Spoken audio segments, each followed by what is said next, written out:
तीर्थेश वर्धमान स्वामी के शासन में हमसे विराजते और उनकी यह पावन पीयूष देशना हम सभी के लिए परम उपकारी। अनादिकाल से हमारी आत्मा जो जन्म, जरा और मृत्यु रूपी रोग लगे, उन रोगों का उपशमन करने वाली कोई परम औषधि है तो वह एकमात्र यह जिनवाणी भव्यात्मा। संसार के हर व्यक्ति ने अपनी अपनी एक प्रतिमा की मूर्ति, एक भगवान की मूर्ति बनाई। किसी संप्रदाय में पहुंचना, सबने अपनी एक देव की मूर्ति बनाई और उस देव की मूर्ति की देव मानकर सदियों से पूजा करते हैं। पर उस देव मूर्ति को, ज्ञान मूर्ति को तो हमने समझा, पर अपने भीतर के दया मूर्ति को नहीं समझा। बहुत बहुत सुंदर शब्दों के साथ आचार्य समंतभद्र स्वामी समझा रहे हैं, हे देव मूर्ति तू दया मूर्ति बन।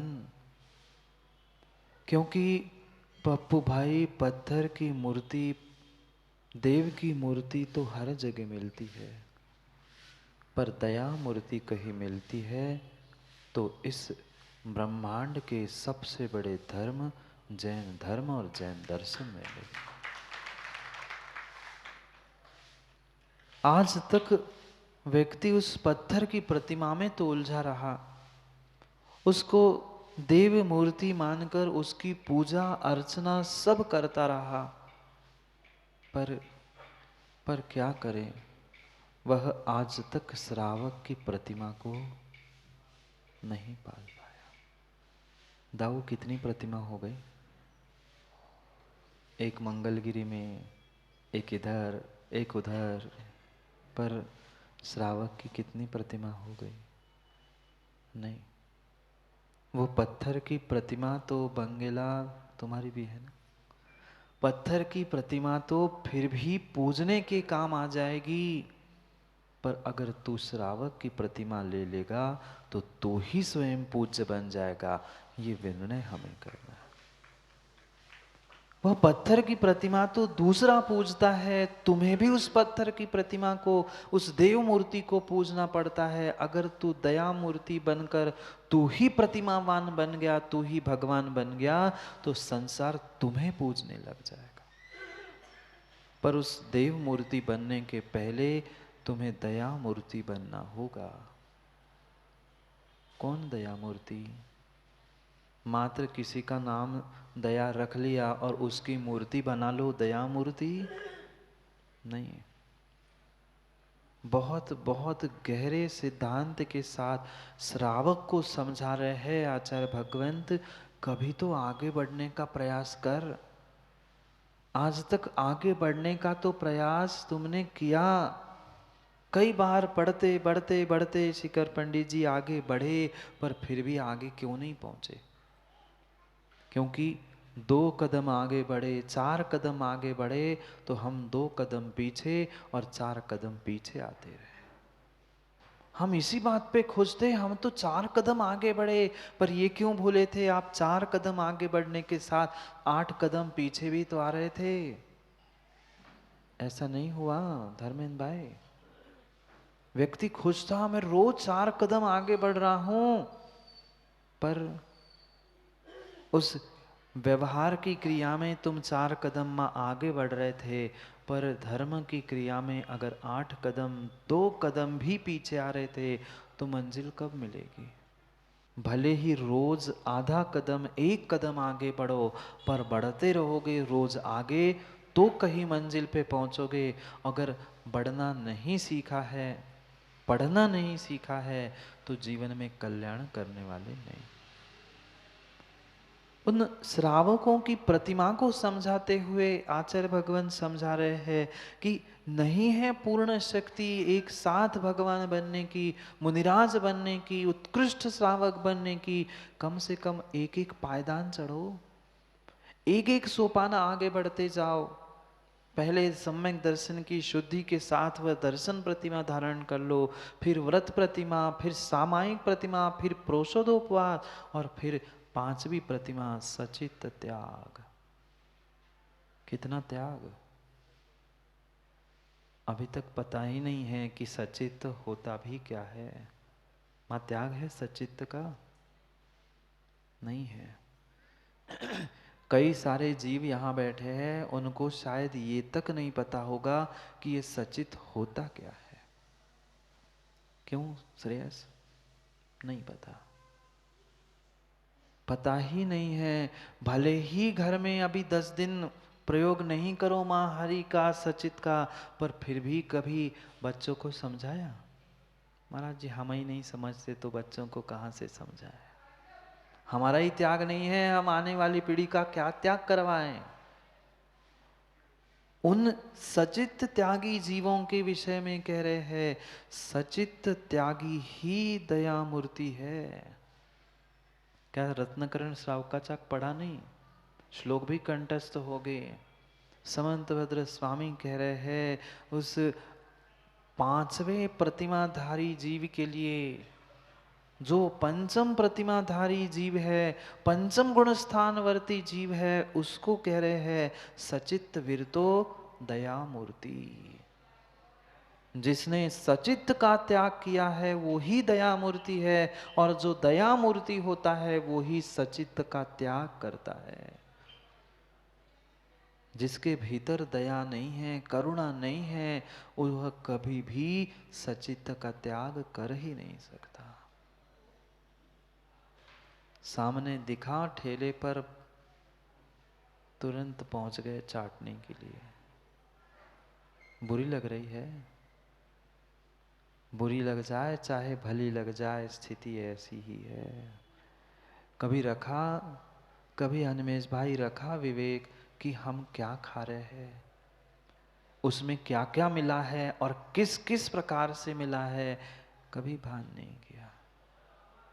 भूख लगी, कभी इधर ठेले पर, कभी उस ठेले पर, कभी इधर कभी उधर, बस उस एक रसना इंद्रिय के पीछे हमने कितने कितने कितने जीवों को। मांस नहीं खाते ना? माँ बोलो ना, मांस खाते हो ना? नहीं खाते? अभी हाँ कहोगे, रुक जाओ 10 मिनट। सभी हाँ कहेंगे, सभी हाँ कहेंगे। साक्षात पकाया हुआ तो मांस नहीं खाते, पर जो सचित खा रहा है वो क्या है? जो सचित है वो क्या है? एक प्रकार का सचित नहीं है, कई प्रकार के सचित सामग्री की व्याख्या हमारे आगम ग्रंथों में लिखी है। एक योनिभूत सचित होता है, एक त्रस जीवों से युक्त सचित होता है, और एक वह बिना प्रासु किया हुआ भी सचित ही होता है। सब सामग्री युवाओं प्रासुक करके ग्रहण करते हैं ना। महाराज जी भूख लगी, ज्यादा से ज्यादा लगा तो उठाया एक फल और ऐसे ही सेव फल खा लिया। ना धोया, ना शोधन किया, ना उसका विभाजन किया, कुछ नहीं, उठाया और गटक लिया। कितने जीव उसके साथ चले गए, किसने देखा? जाने वाले तो चले गए, खाने वाले खा रहे हैं। वह किस बात की दया, किस बात की करुणा और किस बात का अहिंसा धर्म? ऐसे उस सचित त्यागी की व्याख्या समझनी है, जो दया मूर्ति है, जिसके भीतर स्वयं के प्रति दया नहीं है, वह मां दूसरे के प्रति क्या दया करेगा? करेगा नहीं, कभी नहीं कर सकता, कभी नहीं कर सकता। निर्णय निर्णय स्वयं को करना है। पत्थर की प्रतिमा को तो मां पूजते पूजते, पूजते हो ना?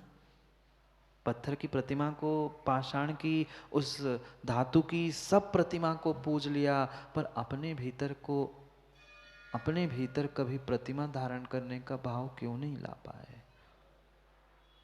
क्योंकि अभी तक हमने उस सावक प्रतिमाओं का व्याख्यान वास्तव में समझा ही नहीं था। सुना था, प्रतिमाएं होती है, ऐसा होता है, पर उनका वास्तविक स्वरूप क्या था, किस प्रकार से उसे धारण करना था, वो अभी समझ नहीं पाए थे। समझना होगा। जब तक किसी भी कार्य में प्रमाद चल रहा है, तब तक दया नहीं है। प्रमादी तो था, उठाई सब्जी और वैसे ही लगा दिया छोंक, उठाया फल डाल दिया मुख में। प्रमत्त योगात प्राण विप्रोपणम हिंसा। जहां जहां प्रमाद है वहां वहां हिंसा है, और जहां हिंसा है वहां दया का कोई स्थान नहीं है। श्रेयांश भाई, घंटों घंटों नहीं, 24 घंटे उस पत्थर की प्रतिमा के सामने सर फोड़ते रहना। वे देव मूर्ति तुम्हारे लिए कुछ नहीं करने वाले, अगर तुम दया मूर्ति नहीं बने हो तो। वे देव की प्रतिमा, पत्थर की प्रतिमा क्या तुम्हारा कल्याण कर पाएगी, अगर तुम्हारे भीतर उनकी उन दिए हुए उपदेशों को धारण करने की शक्ति, इच्छा नहीं है, तुम दूसरे जीवों पर दया करुणा करना नहीं जान रहे हो, तो क्या स्थिति होगी। भजन भी किया, भजन भी किया, कितनी बार किया, पूजा कितनी बार माँ, दिन में एक बार भजन और भोजन 3 बार, भोजन भजन 1 बार, इसलिए आते हैं संकट महान। रो रहे बिलक रहे हैं, हमारे साथ ही क्यों होता है ऐसा। एक बार तुम भजन करोगे दिन भर, और भोजन करते हुए क्या क्या क्या क्या खा रहे हो, फिर कष्ट नहीं आएंगे तो क्या आएगा। क्यों दुख मिल रहा है, क्यों कष्ट मिल रहा है, क्योंकि आज तक हम दया मूर्ति नहीं बने, आज तक वह दया करुणा मेरे भीतर नहीं प्रकट हुई, आज तक मेरा मौसम नहीं बदला, भाव नहीं बदले। ऐसा ही है। जैसे ही वह अभी कार्तिक अश्विन आदि मास निकलते हैं, मौसम अशोक जी बदलता है। जैसे ही वह मास बदलते हैं, महीना बदल जाता है, मौसम बदल जाता है, हवा में ठंडक। अभी तो सब हाय हाय कर रहे हैं, पर जैसे ही मौसम बदलता है ठंडक आती है। जैसे ही महीना बदला, जैसे ही मौसम बदला, ठंडक आ गई, तुमने भेष बदला, तुमने सब कुछ बदला, पर तुम्हारे भावों में ठंडक क्यों नहीं आई। बहुत गहरी बात दाऊ समझने की आवश्यकता है सभी जीवों को। आप ड्रेस बदल के, कपड़े बदल के, वह अपनी प्रतिमाधारी करने का आपने डिग्री तो प्राप्त कर ली, प्रतिमाधारी भी बन गए, पर भेष बदल गया, तुमने अपना स्थान बदल लिया, पीछे के लाइन से आगे पाटे पर आके बैठ गए, पर तुम्हारे भावों में अगर आके चाचा ठंडक नहीं आई है, तो तुम्हारा वस्त्र बदलना, मौसम बदलना काम का नहीं है। किस बात के प्रतिमाधारी, जीवों के प्रति करुणा नहीं है, कषायों में ठंडक नहीं आई है, विषय भोगों में ठंडक नहीं आई है, तो फिर आपका प्रतिमा धारण करना और आपका व्रती कहलाना किस काम का। कोई काम का नहीं, मात्र और मात्र दिखाने का और कहने का काम का है, वास्तविकता में है ही नहीं। भेष बदला था तो पहले माँ भाव भी बदलने चाहिए थे, पर पहले नहीं बदले, कम से कम भेष के साथ तो भाव बदल दो।